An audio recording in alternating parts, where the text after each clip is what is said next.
solution of the problem by saying it's not only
here in our community.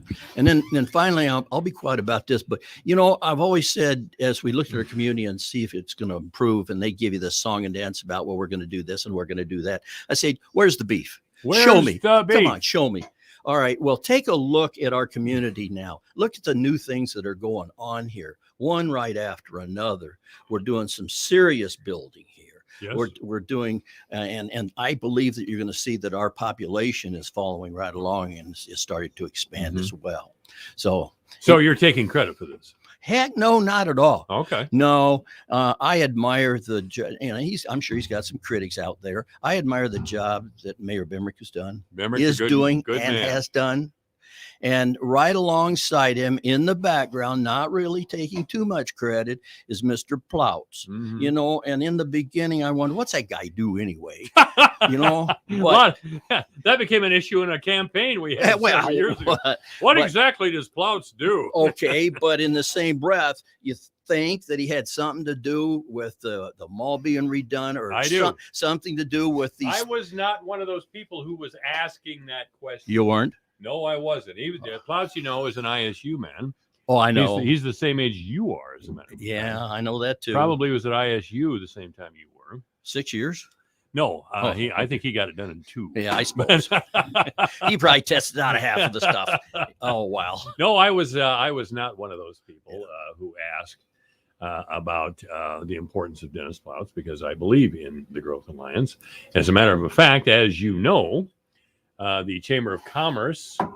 No, here's Candace back there. What are you doing here, Candace? Are you bringing in Richard? Okay. Yeah, that's Richard. Yeah. You have to leave. Come here. This is my salvation. Richard's here. No, we can't give Richard more time on your or I'll have to give the other candidates.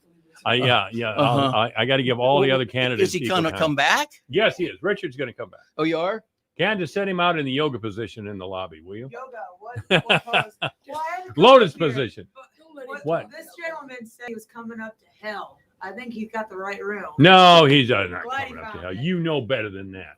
I'm a cool guy. She said, "Do you know where you're going?" And I said, "Yes, I do." She says, "Where's that?" And I said, the word. Yeah. And if you don't believe me, ask my wife. She'll tell you. Oh, in a heartbeat. We had a conversation the other day about what's your wife's name. Is it Barb or Jean or? Oh, those are real close, but those are wrong. Those are wrong. Yeah, let me look it up. Irene, Agnes, Janet. Janet. Yeah, Janet. That's right. Janet. Yeah, that's right. Yeah. Okay. Now, anyway, back to Plouts for a minute. He clearly was the ringleader out there west of town when we got to Cargill, and even before that, Tate and Lyle, Vera's son, and now Valero. Hey, look, if you hadn't had him, and you hadn't had the mayor, and you hadn't had the council, and you hadn't had the Board of County Supervisors who were receptive to these ideas, we'd still be scratching our heads wondering, where are we going? What are we doing?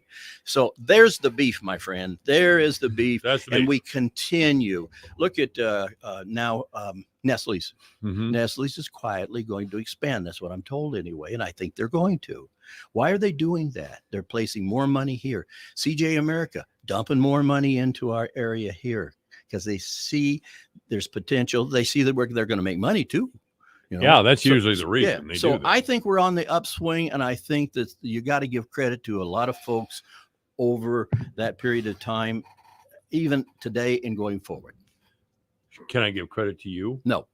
You're that humble. No, I'm not humble. I just was one of many. Okay. No, please don't. And it's the same way with Highway 20. Don't give that to me. Give it to Shirley if you want to. Yeah, I always tried to go to Highway 20 meetings with you, but you preferred to take Councilman Allstadt. I was very hurt by that. Well, there was a reason for that, Michael, but I don't need to go into that at the moment here. Yes, I remember the reason, Bob, and I was hurt by the reason. Oh, please. I have Irish amnesia. I have Irish Alzheimer's, ladies and gentlemen. Yeah. That means I forget everything but the grudges. Shirley Phillips, Buck Bokelman. To a certain degree, Floyd Magnuson. But I'll tell you, behind the scenes guy that did one heck of a job that doesn't get any credit or minimal credit is a guy by the name of Steve Hosel. Steve, I know. Steve Hosel came from Midas. He did the yeoman's job in building things such as the Midwest Connector That was kind of his baby. That was his baby. and Buck ran with it, but that was kind of his baby, if you will. So anyway, there's just an awful lot of people, and I'm happy. But look, I pulled an income and raised a family here. I should give Sure. back, and Yeah. I should not take credit for that, and I don't. Okay. Do I No. deserve any credit for any of those things? Oh, I'm sure you do. Let me give that some thought, Michael. See, the problem that I had coming No, here I don't deserve it. is this doggone program is recorded, and once I make a foul language, may do some foul language, you can't take it back. And so I have to be very, very careful. And you get me wound up every once in a while, and I almost say something bad. You know? Yeah. You know, Congressman Steve King, when he was our congressman, I remember he him. said yeah. he's going to be in here next week. Is He he? wrote a book. Oh, he did. Yes, and he wants to talk about it, where I assume he's Ooh. going to get even. Okay. But he always said, you know, when I come in here, I have to watch myself because you'll say something that's too extreme for me. And I And can this believe- was Congressman King. And you find that amusing, huh? I find it very Yeah, true. we're- on this I find- side, we don't find that amusing, Michael. We have to leave here and live with the rest of our people. I can say it now. That Oh, he's I out- know. Yeah, I can say it now that he's Mhm. out of office. King's a liberal. Yeah. Come on. He's, You know, you get I didn't see him January 6th, so You he's get- a liberal. you get paid to create hate and discontent. No, I don't. What do you get paid No, for I then? I get paid to Uh-huh. point out the hypocrisy in others, and it's usually liberals, which you're not. How do you know that? Well, because I've seen you at Republican events, Oh. and you were a friend of Dan Payne's, who was a wonderful guy. You forgot to mention Dan, by the way. God love him. God But, love him. you know, and he had another buddy that was with him too, tall, slender guy that was on the council. Great guy too. Tall, slender guy on the council. Well, I don't know how slender he was, but he was a fellow Gyrene. Fellow Jarhead. Yep. Oh, that was Kurt. Yep. Kurt Olson. Yeah. Good guy too. Hoorah. Really, really good guy. But yeah, Danny boy, what a guy. Yeah, I he mean, was. just what a guy. And I- I you truly may still miss him. You may not remember, but Oh, try me. I did a live broadcast every week at Jamar's for a long, long time, Yeah. several years ago. Yeah. And somehow I thought it was a good idea to have you and Dan Payne on the show. Well, probably wasn't. And I didn't have to say a word for an hour, which was probably a blessing to the listeners. But you and Dan just batted the ball back and forth the whole time. Pretty much. I don't know if anything of substance was discussed, but it was a pretty good time. Probably not. No, knowing Dan as I did, Mm. and of course, much the same way, I guess. Yeah. But anyway, Why did you bring this picture of the old courthouse here? well, unfortunately, I don't. Can your listeners see the picture? I The think that- answer is here, no. Give me the. How can they? Can really? Yeah, I am. Well, if they got a radio, how can they see it on the radio? If you look here at StreamYard, there's your face. Oh no. It's going out Really? over the. Is it going on a stream? There? Yeah. Okay. Okay. Here is what, and I have a camera here, and you have a camera over there. I do. Yes, I you don't do. see any camera. Well, there's Well, the old- whatever. All right. There it is. The reason why, and by the way, Roger Natty is responsible for the information that I gleaned by and large on the old courthouse and leading up to the new courthouse. Mhm. This is the old one. That's not the rebuilt. Right. Okay. But the original one did not have the clock tower on it. And Okay. that's the major reason I took that picture, because after a while they went ahead and put a clock tower on there. Sure. And it was built somewhere about like 1860 through 1900. It, Okay. it died in 1900. All right. And I thought for a long time they had a fire there. And I thought, well, the thing burned down. Well, Yeah. it didn't. It was a small fire, and they repaired it and they moved on. It was torn down because Fort Dodge was growing so much and the paperwork was getting so heavy in there, they didn't have a place to put it. Mm. And also, it wasn't a real pleasant building to work in. And the employees were starting to complain. They'd moved the jail out. They'd moved the courts out. The judges says, no more. Couldn't put it on a thumb drive. No. All right. Thumb drive. They Yeah. didn't have thumb drives back in 1900. Well, I wasn't there in 1900. You probably were, so I asked. Easy. Feels like it anyway. Mhm. So anyway, in 1900, they decided, well, we better build another courthouse. And so they did. They were offered $50,000 for the site where the courthouse is today and where the old courthouse was. it cost $100,000 to build the existing courthouse in 1902. So they gave up a 50% cost on that building and said, no, we want to build it the quite same place it is. Sure. So, excuse me, an architect by the name of Koch designed it. Mhm. And it was bid out, and it was I can't remember the name of the company. Oh, I can too. Let me see here. It was Northern Building Company was the low bidder, and they bid $99,720. Now it may shock you that we went over budget. Mhm. Even back in 1901, they went over budget. So it ended up costing them another about $9,000. So they ended up building about $109,000 Mhm. what they built it for. I hasten to say that we've spent significant more money over the years on this 19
This segment is Richard Higgins, who's a candidate for city council.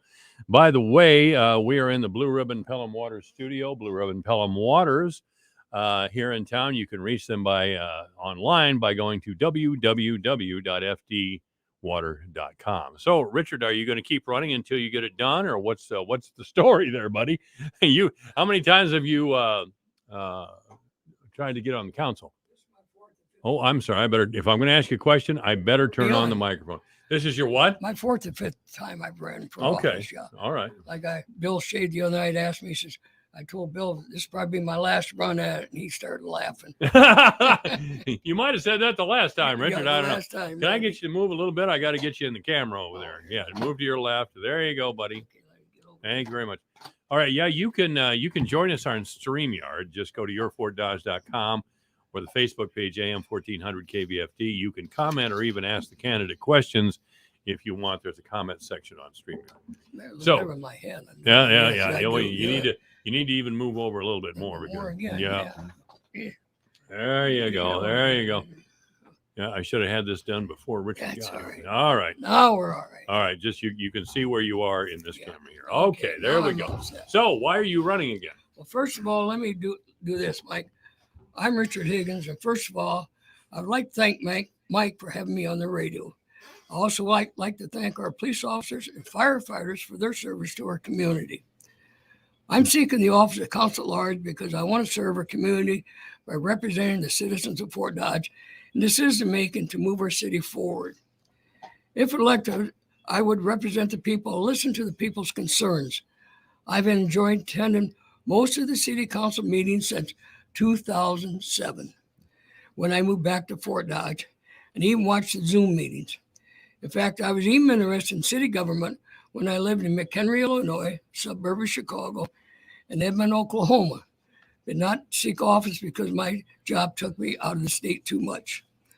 I've learned a lot about Fort Dodge city government by attending the council meetings, which I feel will be an asset to the city council. And that's why I am seeking again. I think this time around, I'm urging the senior citizens to get out and vote. I think we need a representative to represent the seniors that are on the city council. The seniors. The seniors. All right. We got to get the seniors out to vote. I need their votes very desperately. Okay. What would you do for the seniors? First of all, there's a couple issues that are looking at the seniors right now. Property taxes is one, and water rates are another issue. Okay. That's a strong issue. Before you start, who do you consider a senior? Do you have an age where anybody above this certain age is going to be a senior? I say anywhere from people 50, 60, 70 years old. Okay. That's who I'm looking at. All right. Because I think they're the people that have been around knowing what's going on, knowing what's affecting their bills and so forth and whatever. But as I talked to the city manager or Jeff last night about our water rates, there's got to be a way that we can do something for these seniors, either freezing the water rates, or one of the issues I asked Jeff last night about, why are we paying for so much money? I think it's like 2,000 gallons, everybody. Why can't we just pay for the water that we use? And that would help the seniors a lot. Mm-hmm. It would bring down their bills a lot. But like Jeff said, they've talked about it, but it's just something, if I get on the council, that is going to be one of my main issues, is to help the senior citizen. We have programs like Meals on Wheels. We have stamps for people. We have different programs. Why can't we get a program to help the senior citizens on their water rates and their property taxes? Also, I talked to at our forum last Thursday night, Ann Myers, I believe was right, and Tim were there. And again, we discussed about the property taxes, because I talked to her before about let's freeze property taxes for senior citizens. Mm-hmm. I talked to Tim. I said, here we have a $2 billion surplus in the state. Let's do something for these seniors. Let's freeze these taxes, or like he suggested, maybe a flat tax, which he kind of explained to me a little bit. So these are the things that, if elected, we need somebody to represent our needs and our issues on the city council. And that's why I am running hard this time to get elected. I know it's a tough course out there, but I need the seniors to vote. Well, I understand what you're saying about seniors. I'm a senior by your definition and mine, both. There are a lot of other, and I don't know what percentage. We're an older population now Yes, we are. in this part of Iowa, and certainly in Webster County and Fort Dodge. But there are, I don't think the seniors are the majority. So, what have you to offer the rest of the population? What you're talking about is getting a tax cut for the seniors. Well, the city is going to have the revenue somewhere. So, if we do as you suggest, I'm thinking that the rest of the younger people, and by younger people I mean 20 to 50, they're going to have to pick up the slack. What would you say to them? Well, let's go back a few years, Mike. All right. When we were growing up and when we were working, our salaries, if we were making $50,000-$60,000 a year, Pretty that good was- salary. That was good money. Yep. Yes. Today, what's the average salary for people now? 100,000, 200,000, I don't know. 150,000. Mhm. So there's a big difference and like our seniors that are on Social Security, you can only tax us so much. Then all of a sudden we don't have any money. Our pockets are empty. Yeah. And where are we going from there? We're going to have to move out of our homes, do that, move in with our sons and daughters. We don't want that. We want to be independent and be able to survive and do our things that we like doing as senior citizens. Sure. Would you suggest just water rate help and tax help for those who are exclusively on Social Security? A lot of our seniors are pretty wealthy people, you know. Yes, there are. So is there a income cutoff or a I'm in wealth Social- cutoff? Or I'm in Social Security, and I would love to have a free. When I lived in Illinois, just before I moved to Oklahoma, the state just did pass a law freezing property taxes for senior citizens. So let's say your taxes were $2,000. The $2,000 is going to be all the time that you remained in your home. Mhm. And once that home was sold, then it went to the other. Then your taxes went back up again. Mhm. And that's what I'd like to see here in Iowa. Okay. You know, All right. Anyway, back to the question about the younger people. What would you tell them about their taxes? we're all paying taxes. You're right. This is true. But I'm looking at it this way. They have an income coming in. I don't. The only income I got coming in is my senior or my Social Security. All right. And you've got both families working. Mhm. Hello. Make a wife. Most of the days now, wives and Let's go to the phones. I'm sorry to interrupt you. Good afternoon. You're on the air at KVFT. Hello, I'm curious, Mister. What percent of the young people are making $100,000 a year in Fort Dodge? What percentage of the younger people are making $100,000 in Fort Dodge? Well, he just mentioned so many words. Yeah, I'm repeating the question to Richard in case he didn't hear it. Hang on. Thank you. Thank you. what was that again? What percentage of the younger people between 20 and 50 make $100,000 a year? I would probably say 10, 15%. I mean, you look at the construction jobs, you look at the packing place out of town, what are they paying, $20, $30 an hour? You know, that's roughly. I don't think it's. I think it's still 13, 14 to start. No, Start, I don't know but what it's- some of the skill positions. I mean, when I started, I was making $4 or $5 an hour when I started. Well, how long ago was that, Richard? It's been a few years ago, but what I'm getting at, incomes have come up. People's salary has come up tremendously. What we had when we were around.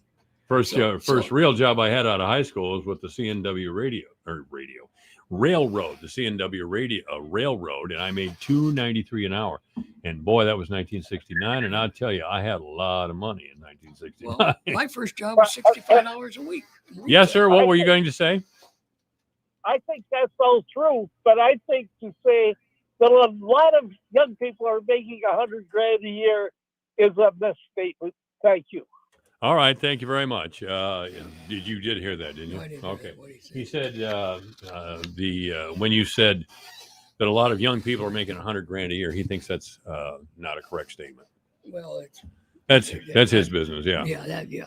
But there are a lot of people making money out. I mean, if the people there's a lot of jobs out there for people too. You know. Yeah. So I wish I could go back to work. I really do. All right. You know, just Well, you're working at Penny's a few years ago. well, we we got retired there too. But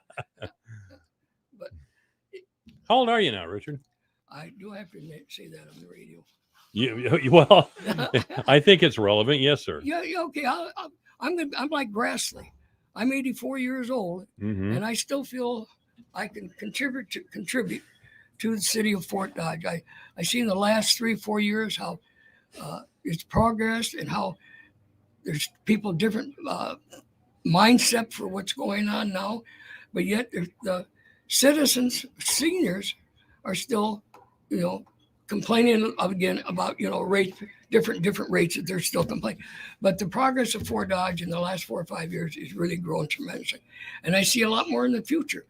And I would like to be on the council to help some of this new ideas that they got coming on, be able to help progress, down the road here. Sure. All right. Richard Higgins is our guest. He's a candidate for city council. Why you, Richard, rather than Lydia or Brooke Bickford or any of the other candidates Well, for council? here's how I kind of look at it. Since I moved back here in 2007, I think I probably missed 10 meetings Right. of that whole time. So I feel being down at the council, seeing how it works and see how it operates and everything, I have a very good insight what's going on. So yes, I feel that I make a great candidate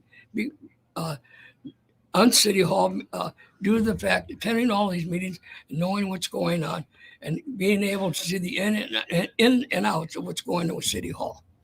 That's why I feel like I'm the best candidate. Okay. All right. Well, that's a good reason. When you've run in the past, Richard, you emphasized repairing the streets. Would you do that again if you were on the council? Well, here's another issue that I get kind of upset to see that some of these projects that we have, like I believe it's a Hawkeye Road or something. Hawkeye Avenue? Hawkeye Avenue, where they're paying $1,600,000 on our local sales tax, which I feel in a roundabout way that our streets, we've had these problems for years and years, and everybody seems to dwell on. Instead of let's take that money and let's fix these roads. I mean, how many of you people out there have gone down these roads going bumpty, bump, and saying, when is the city going to fix these streets? For once and all, let's just do it if it takes a year or 2 years. I know that we have problems with your different companies, but let's do this and then go ahead and continue moving forward with these. But let's take care of some of these major problems that we've had out there for years. Sure. I understand. The response to that would be, and you've heard it, is that the roads have been in decline for decades. And that's right. They have been. In previous administrations, previous councils have not invested in our infrastructure at all. So to take on a tax burden like street repair all at once, like you're implying, would be millions and millions of dollars right up front, rather than a gradual fixing of the roads, which it appears the city's trying to do. Do you understand that point of view? I understand, but the issue is I don't see a lot of there's a couple of roads I know that said they were going to be fixed this year. They still haven't been fixed this year. Which roads are you referring to? Where's Thode live on? Bob Thode? I don't know where Bob lives. Bob, his particular street, I noticed in the paper, that was one of the streets that are going to be repaired this year. Well, it still hasn't been repaired. Mm-hmm. I mean, where's our 2030 plan? Where was the plan that we had for the different streets? Number 1, 2, 3, they were in desperate need. Remember those? I do. Back in those years? Mm-hmm. Why aren't we still following that pattern? Or are we or aren't we? I really don't know for sure. But it seems like we're going and doing something else instead of taking care of some of our stuff that was supposed to be done in the past. Right. Well, Ferrick's coming in the next hour. You can call in and ask Ferrick. Yeah, Richard Higgins is our guest. If you have a question for the council, for the council candidate, it's 515-955-1400, 955-1400. Would streets be your priority if you were elected, or what? No, well, that'd be part of the priorities. But the priority right now for me is try to do something for our seniors. Like I said, the water rates and freezing property tax, because that is really a big burden for us. And that's getting on there, I would try to work with both senators and see what we can do, and also with the city of Fort Dodge, with the council, and see if there's some way we can help these senior citizens out. Like I said before, my pockets are starting to get empty. I'm running out of money. And, so that if getting on the council, that is one of my main goals, is to work with seniors, be their representative. Let them speak to me, then I can speak to the council. In regard to the seniors, I don't imagine you mean the millionaire seniors out No, there. I don't mean that, no. All right. So you'd have to set some sort of income level as far as senior citizens. You'd have to be a certain age and a certain income level to be to qualify for the programs you're talking about. What is like our right now before you file income tax? I forget what you have to have. Was it 28,000 before you file income tax? I don't know. Richard. Somewhere in that general area, that range, there. And there's a lot of seniors out there on that. Yes, there are. We don't want to lose our homes. We want to live there. We built this city. I think everybody's forgetting. The seniors now built this city for the people that are living in it now. So now let's help us out. We did our job. Now you're doing your job for us. Okay. See, that's just how I look. So let's everybody get together, and let's work out a plan or do something that we can help the people. That's what I'm running for. Okay. So we'd have to establish, before we did this, we'd have to establish boundaries. Yes. An age group, an income level, so we don't have very, very wealthy people, which we have, Right. who are senior citizens. Yeah. As a matter of fact, most of the wealth, from what I understand, is controlled by older people in the state of Iowa, and I'm sure it is in Fort Dodge. Yeah. So we wouldn't want the multimillionaires getting these breaks. What breaks are you referring to specifically? Are you suggesting that senior citizens' water should be free, or their property taxes should be free or cut drastically, or what are you saying? No, I'm looking property tax. Let's just freeze them. Like Tim told me the other night, like I'm just a flat tax, and that's for everybody. I mean, here we got a $2 billion surplus. That's our money. Let us give it back to us. Let us go to a flat tax. We have a $2 billion surplus. That was Who in the has paper, that? The state of Iowa. State of Iowa. Yes. So let's, and like I was talking with Tim about it, and he was suggesting that they are talking about it. I mean, that's one thing. They are talking. Right. That's the first step. And, and they were talking he was suggesting maybe just a flat tax. That's for everybody. It isn't just for seniors. It'd be for everybody. Tim, who now you're referring to? Our senator, Tim Crime. Oh, Cryenbrink. Yeah.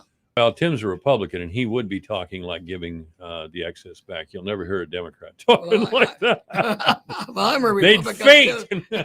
I'm a Republican too, but I got it. Just I get tired. I have to balance my checkbook every month now because of different things that are going on. But like water rates are just freeze them the way they are now. I mean, we know there's increases coming up in the next 2, 3, 4 years yet with waters, stuff I guess from the different plants that they've done or something. I'm not quite sure what that is, but I know there's still increases coming up.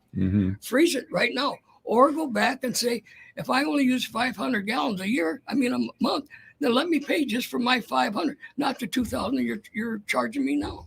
All right. Stop that issue. That's All right. Richard, why should you be the next city council person?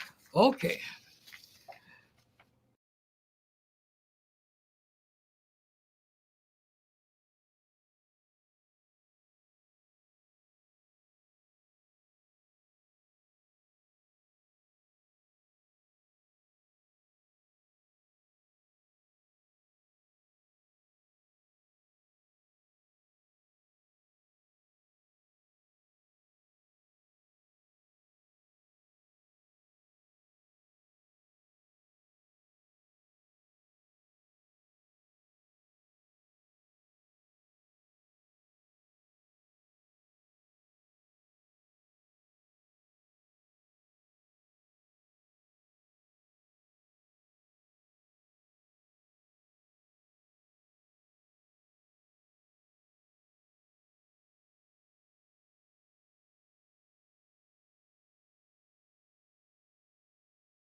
Monday through Friday from 2 to 5. Again, I don't really know what banging means, but I thought it sounded cool at the time that I ordered those sweepers there.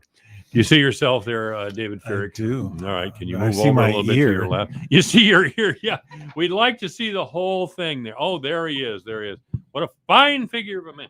I've had some unusual guests already today. You have. I started out with Singer. Bob Singer. Bob Singer, the Ayatollah of rock and roll. And Richard Higgins, who's in the running to be the Ayatollah.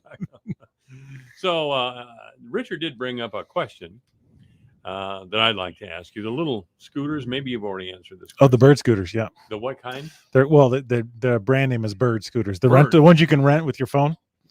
I guess so. Okay. I don't rent them personally. Okay.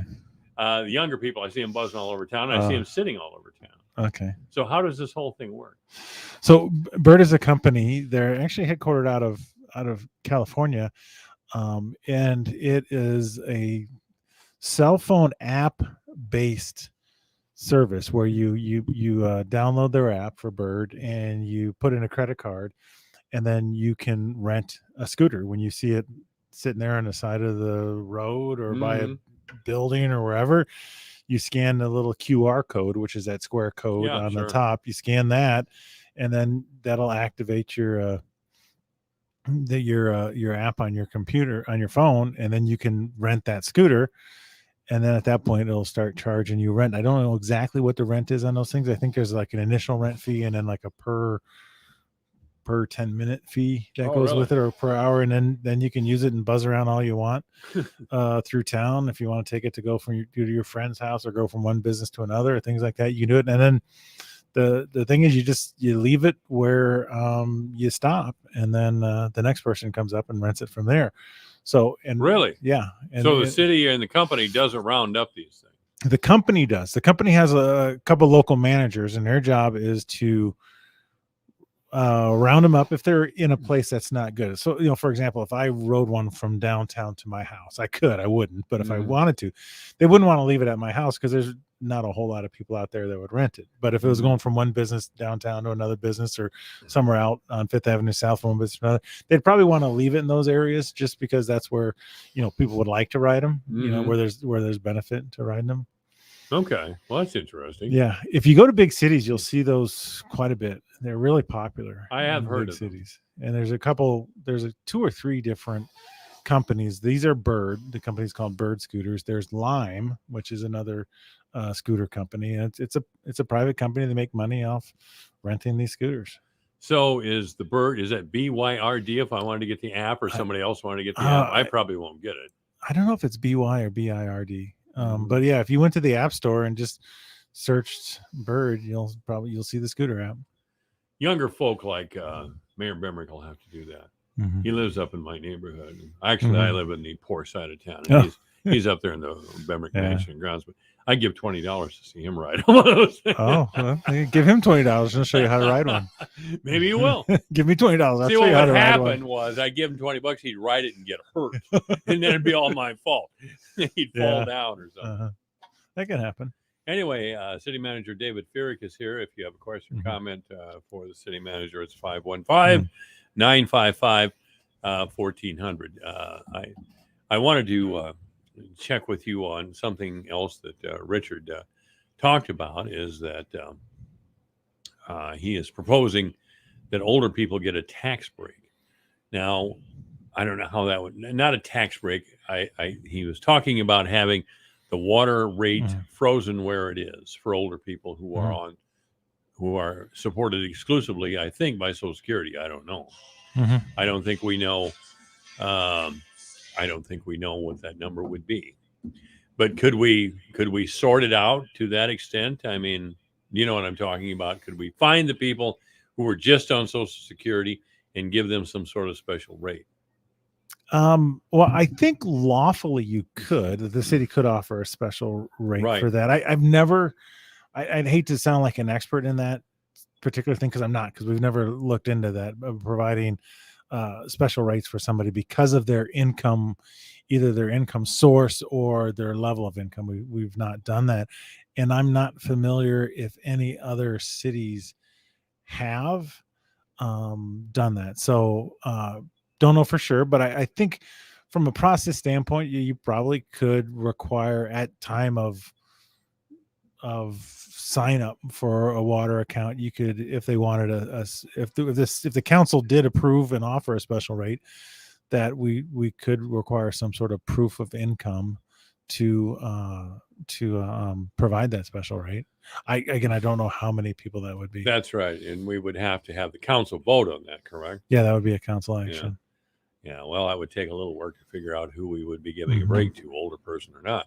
I'm an older person. I'll take all the breaks I can get. Yes, give me breaks. I'm okay with that. So we had a city council meeting. Did we have it last night? We did. I was out at the Roush Chili Feed Republican Oh. Party thing. Rubbing was a- elbows with all the Republicans. Oh, How was yeah. that? No, it was okay. I mean, I see them all the time anyway. Uh-huh. I'd go over to the Democrats event, but they'd throw rocks at me. Do they really? Well, they haven't as of date, but I have a feeling. Uh, I have a feeling they probably would. I've been pretty hard on them the last couple of years. Not that they don't deserve it. Transgender. Jesus. Anyway, what was decided at the council meeting? Any big thing? I read the paper this morning briefly, but I didn't really get. it much was of it. pretty quiet meeting. I think Pretty quiet. We were done in I about, wasn't there then. about 15 minutes. I think the most the biggest deal is we hired a police officer, a young man for a police officer. We hired a firefighter. So our fire department's at full strength. I think we're still one short on the police side, but it's good to see these young men, the local guys that want to be public servants for us, and it's nice. They're all excited. They're ready to go jump right in and do that. It's great to see that energy. So that was probably, I think, the biggest things we had. On the flip side, we had Al Dorothy, who was a longtime employee of the city. He retired a couple weeks ago, so we gave him a retirement proclamation. Oh, That he was nice. did. Yeah, Al was our He public has works been director over for there a year. forever. Yeah, he started in '85. 85. Okay. And he served for our public works as our public works director for almost 10 years, and then has worked in the engineering department on and off amongst those times as well. So that's always good when you recognize your long-term employees. Yeah. Mhm. Gosh, is he the oldest employee? I mean, the most long-term city employee, or do you know? At the time of your time, he may have been, or Lori Branderhorst might have been beat out by Lori might. a Yeah. year or so. She started lifeguarding when she was like 15. So. Was she a lifeguard? I didn't know Oh, that. Yeah. Okay. So I haven't heard So- from Marlo Oh. lately. I don't know. Maybe she's got him under wraps somewhere. I don't know. yeah, she tries. I don't know how successfully though. Yeah, that would be a hard hill to yeah. climb. So, the other action item, we had on there a public hearing to vacate a right of way downtown, which we had the hearing. One person got up and a neighbor gave their objections, and the thing it would be to vacate a right of way so that the county could put in God, I forgot. Electrical generator in the alley would be a good place for them to put it for the bank building. But they're looking at their final designs before the council is asked on what would need to be vacated and then what would need to be disposed. And just so people realize, when there's a multi-step process when cities vacate right away. So cities designate right away, and that's property the city owns that's for basically the free use of the public. And then when the city decides that is no longer needed for the free use of the public, they can vacate it and it's no longer right away. The city can hold it for another use, or then they can dispose of it. Typically, when you have right away, you vacate it, and then there's usually somebody who's interested in buying or taking the property. So there's usually a disposal, but not all the time. Okay. All right. Just going down that path. Some people think there are several action steps in that process. So we did buy a house that was down the We hill did. a little bit. I've seen that house several times. I never thought about the street cleaning problem. Yeah, this is this is basically at the request and begging of the public works I department to bet. we had one house left, and I think the gentleman was finally interested in selling. We're like, can we buy it so we don't have to maintain that very steep and short hill? I which thought you'd have to back out of that. Oh, it's incredibly difficult to especially for snow. So now, Yeah. So is the house occupied now? I don't know for sure if it's occupied or if the gentleman's moving somewhere, but he finally was. This is the owner. I mean, was Yeah, he was the owner living in the yes, house? I believe so. I could be wrong, but I believe if I remember when I was told about it, that the owner was living there. Okay. All right. Yeah. Well, yeah, I can see why the city employees who push snow in the winter wouldn't want to take that on. Yeah, there's several of those areas, and I think it's part of being a river town where you end up with rivers and a couple creeks that bisect your town. You end up with a street network that's kind of weird, and you look at that certain things, you go, why did we do that? That looks really difficult. So this is one that we're cleaning up, and won't have to worry about all the maintenance there anymore. Yeah, that'll be good. Yeah, David Ferrick is our guest. This is AM 1400 KBFT, the voice of Fort Dodge. Yeah, how many more houses? Are we going to buy more houses yet this year? I don't know for sure if there's more on the plans for this year. I think we've got them all done on our big areas of purchasing was for the Northwest River District. So, 3rd Avenue North, when we redo the road going out to Elanco and the Starlight, we're buying property so we can redo the right of way, because that road's we're going to basically flatten the hill a little bit, and the intersection there at the corner of Elanco, try to straighten that out. So it is a safer intersection, which requires the acquisition of some of the houses. So I think we're done with that.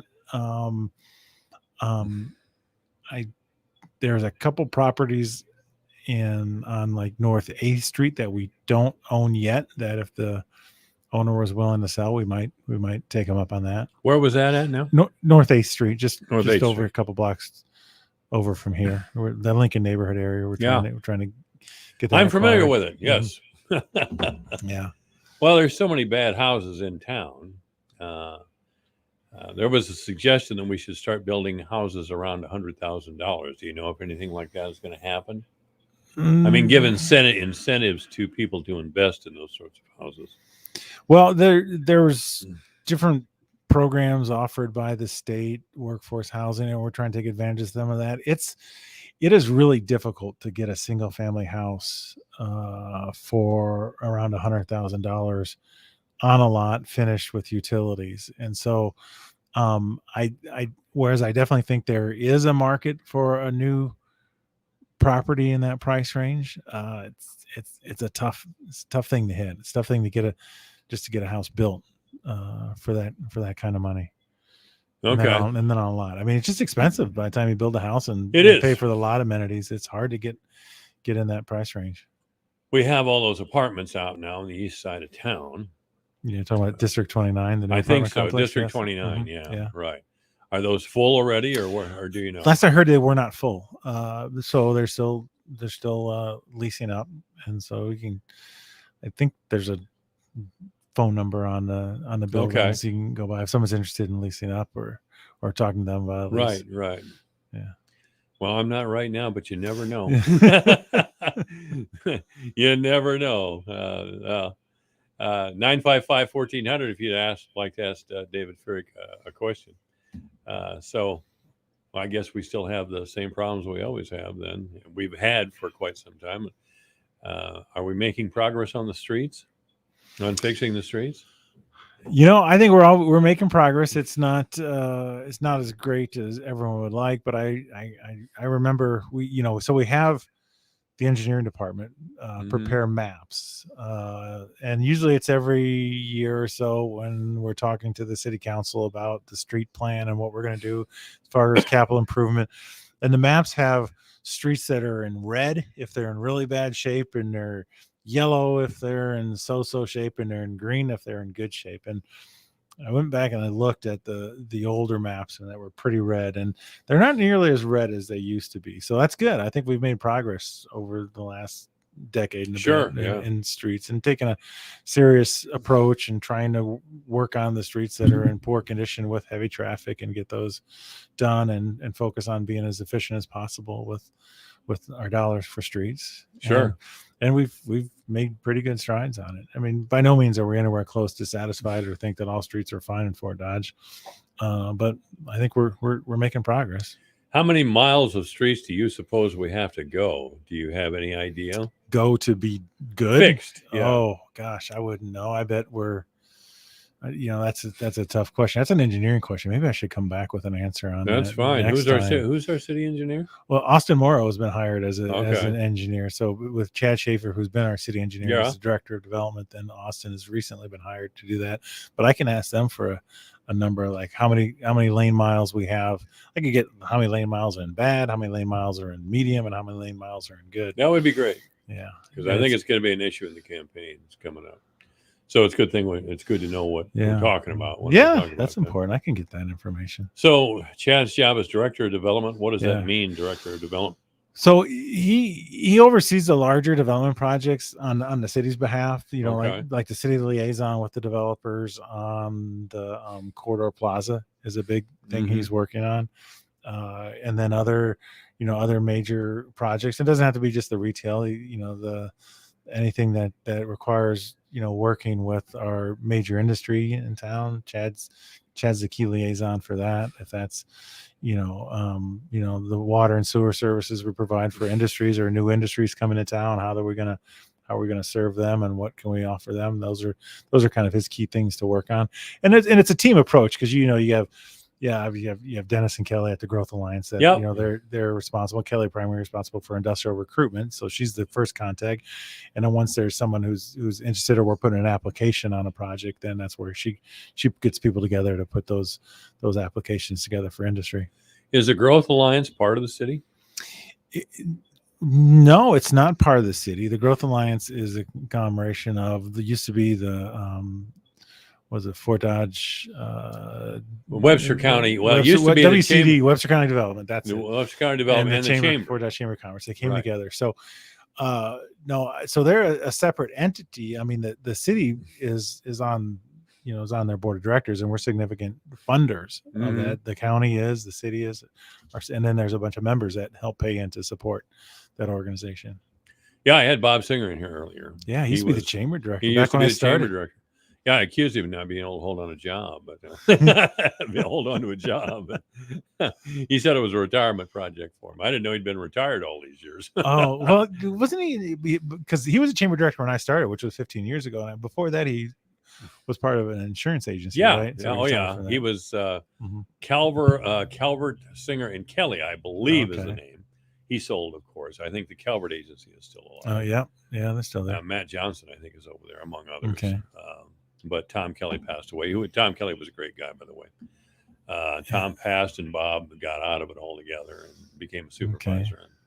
So that's the way I remember it. Maybe I'm wrong. I don't know. Yeah, well, he was chamber director first, and then did he retire from that and then run for supervisor? I think he did. Yeah. I don't know if you could. Mhm. I don't know the rules at that time. If you can be chamber director and supervisor, both. Yeah. I don't know. That wouldn't be a state rule. That would be a City, chamber county, rule. something. Yeah. I don't know. I Mhm. really don't know. Maybe he could have, for all I know. Anyway, David Ferrick has been our guest. Are we missing anything, David? Well, I've said this for the last 3 weeks, but it's important to say, it's fall and people leaves are falling, and people Yes. asked whether they can burn leaves yet. You cannot burn leaves yet in Fort Dodge. There will be a 9-day period once most of the leaves have fallen off the trees, and we'll announce that right before the time starts. Usually it is right at the end of October or the first week of November. So be patient, folks. Don't burn your leaves yet. We'll send out a press release when you can. And when is my garbage pickup day? When is your garbage pickup? Not my pickup day, but the fall cleanup thing. Oh, that would have been yesterday. That would have been yesterday. Yeah, Okay. and that would have been the last one. I didn't have any really anything Yeah. else. I and all my neighbors didn't put out anything either, so we must all be hanging on to our junk. Yeah, or they went out with it because we did the junk days on demand all summer. So if they had stuff, Oh, they that could have could put it be. on there. That could be. I think we're seeing that all over town. That this fall, a lot of people didn't. There wasn't a whole lot of stuff put out. Yeah. Well, I know my neighbors across the street had some couches sitting out there for a couple of days, and now they're gone. Oh, good. Well, that's been a month ago. I don't know. I don't know. All right. David Ferrick, thank you. You're welcome, Mike. This is AM 1400 KVFD. Michael Devine, the Doctor of Truth. Does anyone have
optimistic. I think, Iowa does have a very fair reapportionment process.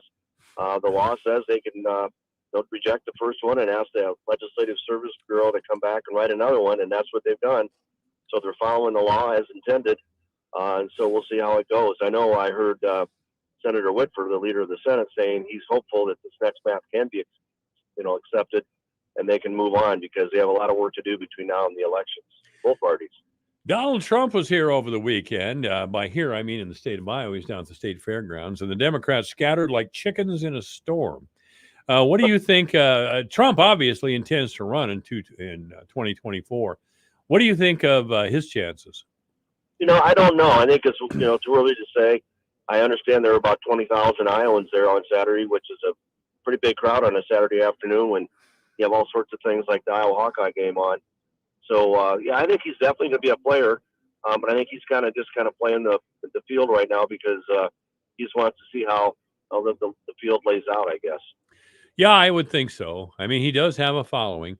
I'm undecided if I would support him, frankly. I don't know. I'll have to see if there's other candidates and who the Democrats are. If the I'll tell you, I would support Trump if the Democrats put up a very radical candidate, a leftist candidate, and I think we have one in Joe Biden, despite his assurances that nothing really would change. I think the world will change. You, I haven't made up my mind, and I'm just going to let the cards fall where they may and see what happens. But there's going to a lot of things can happen now in the next presidential election. All right, Jim, I'm going to ask you this. I mean, have you ever voted Democrat? Oh, yeah. Have you? Okay. Yes, I have.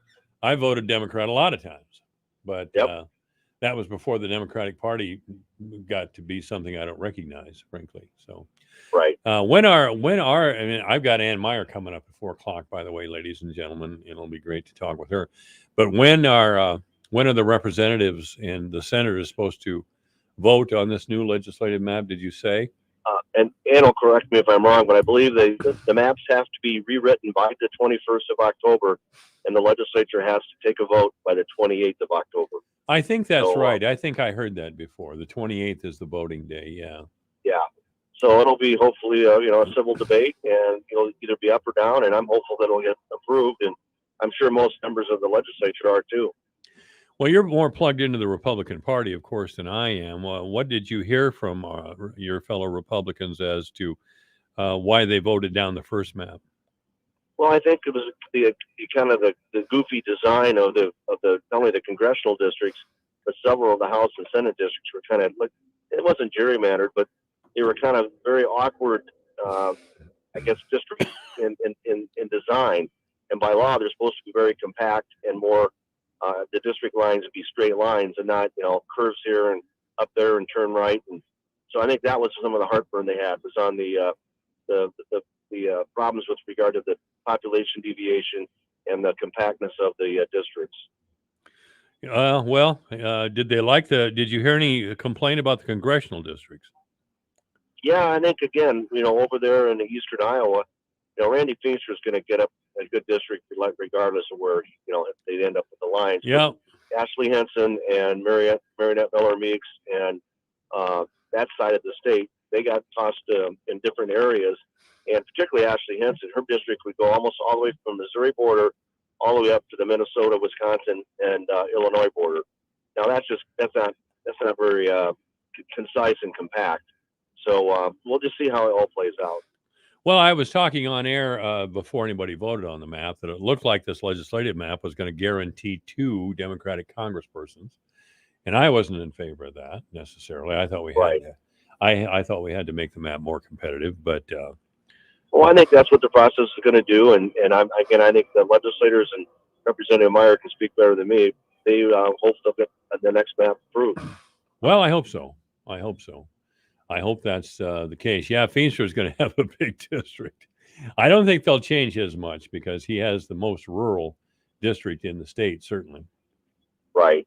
And it's, generally the northwest part of Iowa is the most Republican, and so he'll be, regardless of what happens, he'll end up with a pretty good district for himself.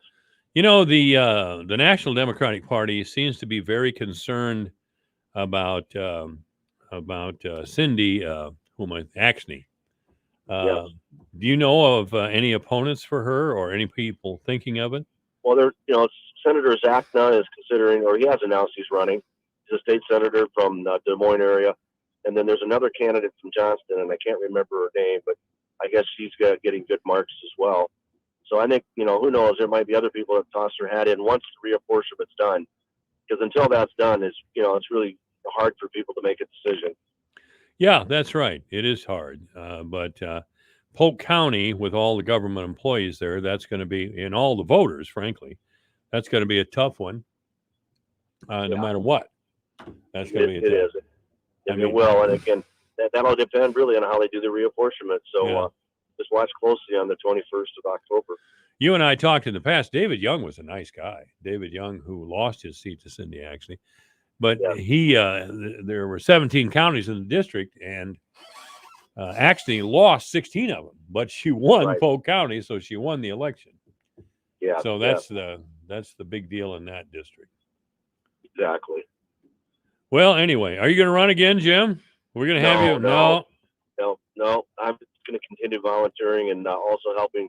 I love what I do with the community college and also all the colleges in Iowa to help with workforce training, because we have a lot of jobs that are being created. But we talked to a local employer last week and said if I could, I'd hire 100 people right now, but you just can't find the skilled people, and a lot of them just don't want to work. They're unfortunately being incentivized to stay home and not get that skill.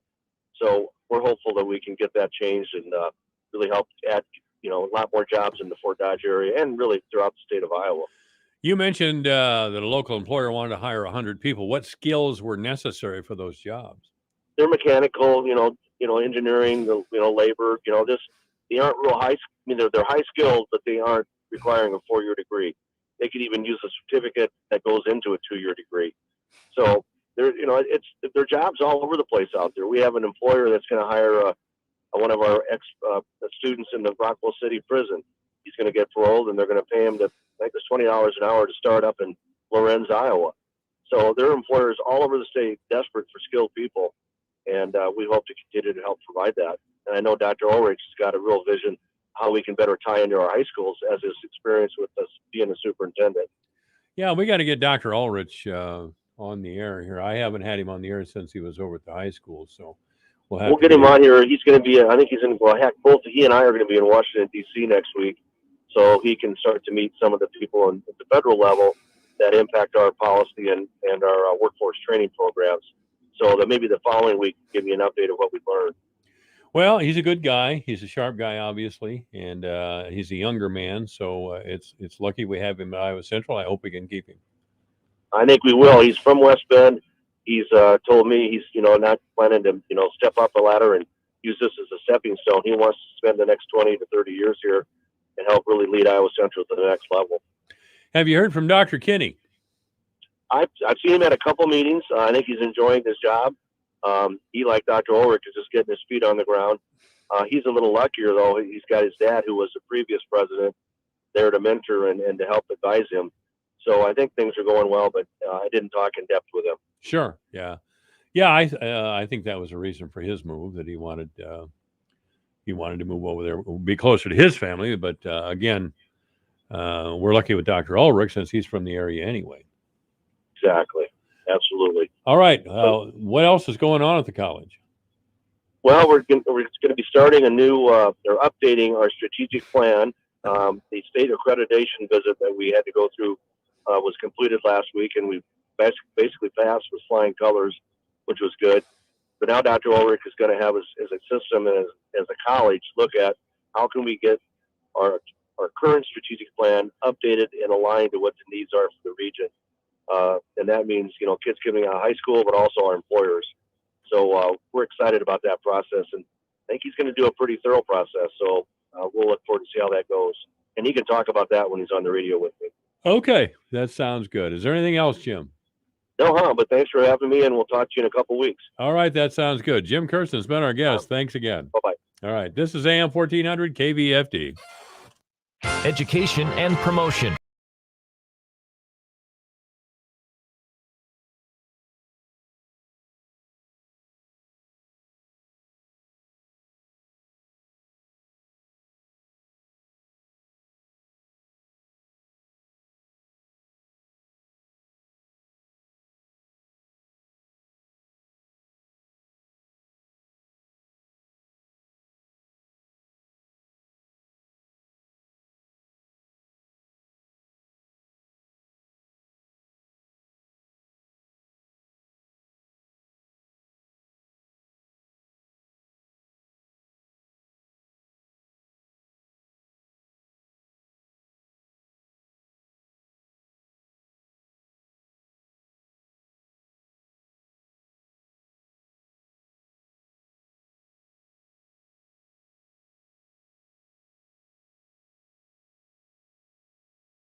Hey, Mike for 1400. Well, that's right. That's where we're at right now.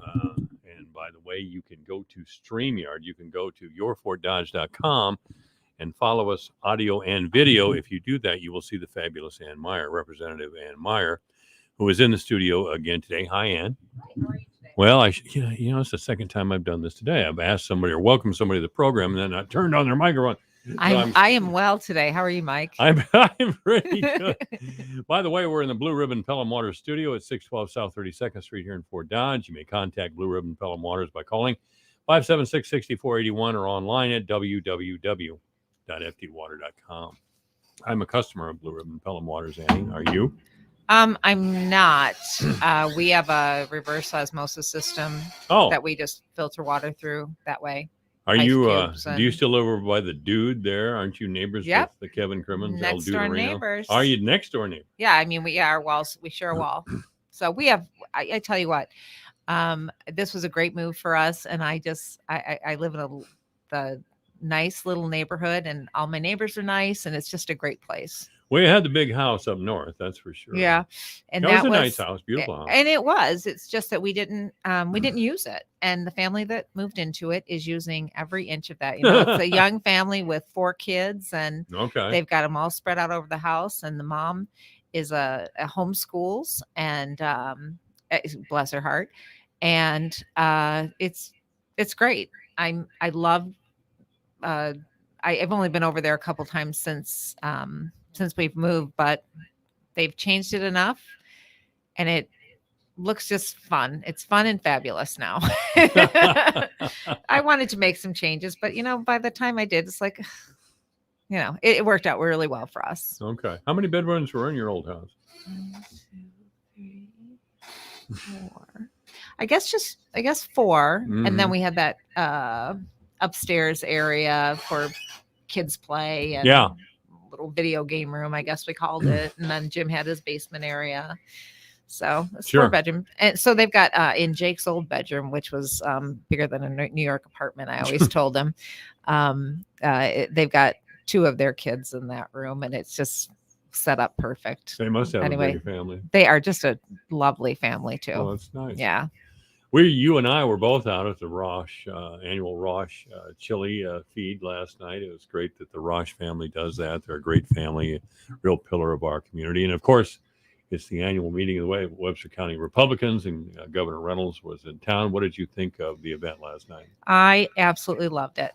So, first of all, any time the governor's in town, anytime the governor's speaking, she is just such a warm, nice, down-to-earth person. She always is. She always is. So before that, we did a tour of the community and family resources down at the east side of town. I'm sorry, the west side of town, where they substance abuse, mental health, addiction issues. It is one of only 4 of those facilities in the state that we have overnight detox and that those kind of services. And we had a very powerful presentation from a fella who's 50 years old, and he finally graduated drug court. So he has turned his life from complete addiction and hopeless to he has a great job. He has a nice family. He's getting married soon. He has a great job and purpose for life. And I just can't say enough good things about the drug courts and people who work out at CFR. They do a great job with the counselors and everybody. It's just great. And Governor Reynolds had a lot to do with that. Did she? I don't know that she. I don't know. I'm asking you. No, she didn't. She definitely supports the drug courts, and we've definitely done funding through the state for that. But I don't think CFR in particular, the state has done a whole lot of funding. We do have to fund, some of those services are covered by Medicaid, which of course Medicaid is administered by the state. So it's an issue. Rates are low for just about every direct patient care worker. And we have a workforce issue in the state of Iowa. And from what I hear, it's all over the country. I mean, we've got a ton of jobs. And I'm glad you brought this up, because there's an implication, and there's some truth to it, that maybe these workers aren't looking for work, that they're lazy, frankly. Do you think that's the prime reason why there's this labor shortage? I don't think. Or do you think it's the lack of trained workers? No, I don't think. I want to say right off the bat, I don't think it's a matter of laziness. I do feel like, especially with the new administration, with all the different checks that are going out, with the you get so much money for every child you have right now every month. There was enhanced unemployment. It truly is, if not equal, more advantageous to stay home. And when you balance everything out, I mean, if you can't go out, get a job, have childcare, go through all the trouble it takes to actually train and get a job, or you can make the same amount of money staying home, that's an issue. And I don't want to go too much into federal politics, but Right. you know that the entitlement programs that are proposed in the bills, the Build Back Better bill, I think are going to create more entitlements, and that's going to impact our workforce even more to the detriment of our workforce. I haven't even checked on that bill because I have no idea what it's going to look like by the time it's done. Nobody does, Mike. You got to pass the bill before you know what's in it. Yeah. Besides, it's thousands of pages from what I understand. Yep. As most bills are. Yep. So I don't know. I just there's the Democrats can't come together on it. The only people who really seem to be excited about it are the squad, AOC, and these crazy people. And Joe Biden. I love to hear the leadership say that there was only 2 senators that are holding up our priority legislation. No, that's not exactly true, because we have 50 Republican senators as well. There's 52 senators that are holding it up, and and this is, you've said this, I've heard it a million times, but this administration and Congress didn't come in with a mandate. They really didn't. Change it. I mean, we're truly almost equally split in Congress. So this isn't. I don't think there was a mandate to do all of this entitlement, and that our great grandchildren are going to be paying for long after we're gone, and hopefully they'll have a job to pay for it. I mean, yeah, that's the real deal. I keep harping on training. Making training more accessible to more people. It seems to be the people that we need are skilled workers like electricians or plumbers, and we simply have to make that sort of training more accessible. Now, I've advocated for a long time that we just make community college free to all people, and I say that to you Republicans, and you turn white in the face real fast. But I would, again, I think to educate people in the 21st century is different than it was to educate people just in the 20th century, which is 21 years ago. We live in a highly technical world, and in the labor jobs really are gone to south of the border and immigrant types. And if we really are serious about doing this, instead of doing something about the labor shortage, skilled labor shortage, we should put our money where our mouth is, frankly. And we are putting our money where our mouth is, especially in the state of Iowa. We support community colleges. We fund them at high levels, and then we also make scholarships and last dollar scholarship. There are a lot of avenues. If someone does not have the means for community college, they can get it paid for. If this is where I'm going to differ with you, don't think everyone should get free college, especially, people who can afford it. That's just giving it away makes it non-valuable. Well, I guess we could say that about high school, but I still think there's a way to work this out. And I would listen, if there's anyone out there that is looking to go to community college and really cannot afford it, contact me, because you know what? I can hook you up with the right people and the right programs to get through that.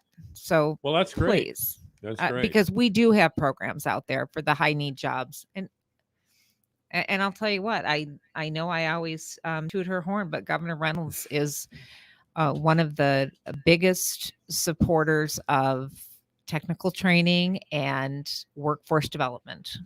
Governor Reynolds is the first governor of the state of Iowa who talked openly about being an alcoholic. I mean, Yep. she visited community health over here, and they have apparently a program to help people who are addicted to drugs or alcohol or both or whatever. And I'm glad that she identified herself that way. If people look at somebody like her who's achieved the highest office in the land and say, I'm like her in some ways. Yes. Well, that's a big thing, and it's a brave thing for our Governor Reynolds to say. And she said that yesterday after, I don't want to mention his name just for privacy, but yeah. After he told his story, I mean, she said, I am proud of you. I'm in recovery myself. This is a long thing that doesn't go away. It's hard every day. And yeah, and he mentioned the graduate, he's about to graduate.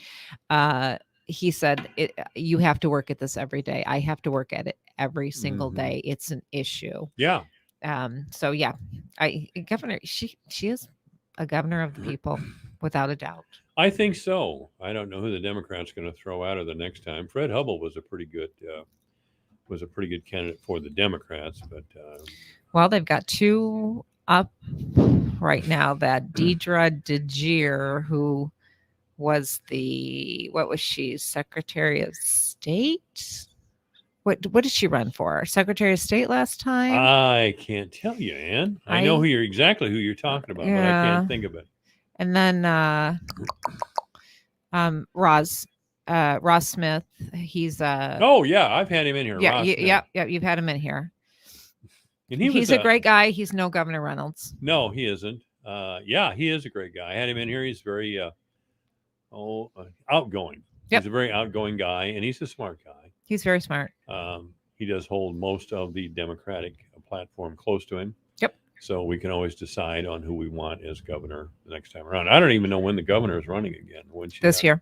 Is she running again? I'm sorry, not 2021, but 2022. 2022. Yeah. So she's up. She's up this time. She's up with me. Okay. So. Did you go down to Des Moines to see Big Don Trump when he blew into town or not? You know what? I didn't, and it's not because I didn't want to go. It's just that I've been so busy with legislative stuff. I'm giving. I've been working at the hospital to do employee booster clinics and flu shot clinics.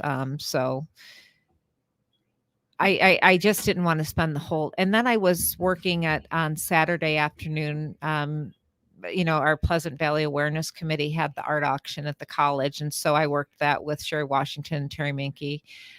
So that was sometimes I just get tired. And while that would have been a fun thing to go to. And I will be honest with you, I was making a few meals for the freezer on Saturday night. So I listened to it on, it was streaming on Newsmax. Is that I can't remember. So I did watch it and listen to it. And I mean, I told you a long time ago, I caucus for Trump. I'm a supporter. Especially when we look at the policies that are in place now. And the disaster the Biden presidency has been. Yeah. Never mind the policies in place. Well, look at the absolute disaster that Biden has been as president. I would challenge anyone to tell me one thing that he's doing good. I can't. He's Jimmy Carter all over again. I mean, even worse than Jimmy Carter. I mean, Jimmy Carter was sunk by the Iran fiasco, and Biden will be sunk by the Afghanistan fiasco. That is just horrific what he did over there. Just there's no excuse for that sort of ineptitude, for that sort of cruelty. And that's what it was. Just arrogance and cruelty. And you know, that's what you get from these major league Democrats, arrogance and cruelty. Well, so I think it was the complete reversal of policies that went into place as soon as this new administration was elected, and we want to just undo we don't want to do anything the same as Trump, but look, it was working. So we had a good border policy, and Governor talked yesterday about being at the border, and I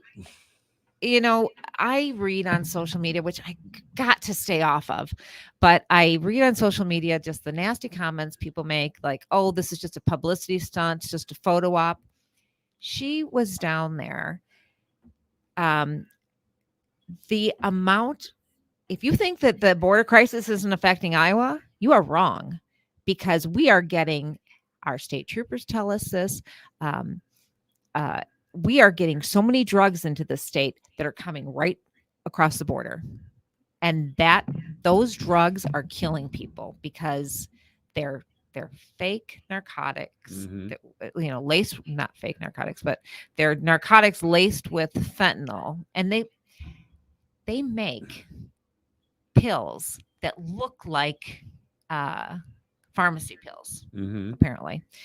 And people take those for whatever reason.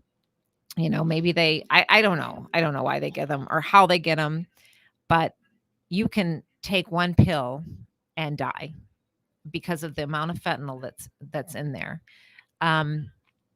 So I heard this story about 2 years ago, probably when I first got into office. There was a gal whose son was a football player, and this is in Iowa, and he was having some pains. So he was asking, does anyone have any Tylenol? And someone said, oh, you know what? I have hydrocodone, and that kind of helps. It came out of a pharmaceutical bottle. I mean, who would ever think that would be counterfeit? And that high school boy died of an overdose because it was a fentanyl laced pill. And that stuff is happening over and over. It's tragic. I mean, any type of drug addiction is tragic, but it is tragic for our families that are just losing people. So that's one thing. That's a huge health concern that I'm concerned with in the state, because, substance abuse and mental health, they all go hand in hand. But I also want to say I'm disappointed about some of the hypocrisy. I mean, we are in the state, in the country, are worried about COVID for good reason. I mean, we want to protect all of our citizens, yet we have people pouring across the border that aren't even getting tested and are not getting vaccinated down there. Well, shoot, if you want to come to into our country, for crying out loud, get a vaccination. We've got the vaccinations, give them. They're not. So, if this was truly an administration that was worried about COVID, that border would be plugged as far as health issues too. So I don't know. It's a problem. It's not a publicity stunt. It's to bring awareness. And you know what? If nothing else, the Channel 13. Did you watch Channel 13 News this weekend when Dave Price showed the governor? They had, what was it, about 13 minutes of reporting on the border. And the troopers were talking about the drugs coming across, the people that were, human trafficked, the people, there's, machine gun fire coming over the border. That's the first time, I think, that Channel 13 News has ever had a long story like that on the border. And I think it opened people's eyes. I hope it did. Well, that's Dave Price, The other networks and NBC will never report negatively on the Biden presidency. It breaks the narrative. I mean, have we heard anything as to where all those migrants under a bridge went? I mean, it was getting bad publicity. It was all over the TV screens, and the next week they're gone. Yep. Where did they go? Well, they got off the TV. That's all these people care about. And Hunter Biden, they're protecting Hunter Biden. I mean, if any of the Trump adult children would have done the things Hunter Biden had done and has done and will do probably again, the media would have gone crazy. And that stuff is bad, but that doesn't directly, in my opinion, affect Iowa. That border crisis, that crisis at the border is affecting Iowa. It's affecting us with drugs. It's affecting us with human trafficking. It's affecting our health status because, just like you said, they're not all at the border. They're being shipped out into middle America. Yeah. So they're being released. And we don't have, they've not been tested. They've not been vaccinated. And it's not fair to our citizens that are doing everything they can to stay healthy. All right. Ann, is there anything else we're missing here? Man, did I talk that whole time? Holy moly. Hey, you said a lot of important things. Though. You said a lot of important things. Yes. So free Brandon, right? Free Brandon. No. It's let's go, Brandon. Let's go, Brandon. Okay. Maybe that's it. All right. Ann Myers, been our guest. Thank you, Ann. Thanks. All right. It's Michael Devine at AM 1400. In the name of justice and the American way of life. With 60 rounds of freedom. Yeah, it's 4:31, and of course, Blue Ribbon Pelham Waters is not where we're at, but we're in the Blue Ribbon Pelham Waters studio. Blue Ribbon Pelham Waters is at 612 South 32nd Street here in Fort Dodge. You may contact them by calling 576-6481 or at www.ftwater.com. News coming up. Rank Seed has been breeding better seeds for generations. Each year, Rank invests tens of millions of dollars to support DNA-level breeding and new trait development. This dedication to research has resulted in numerous insights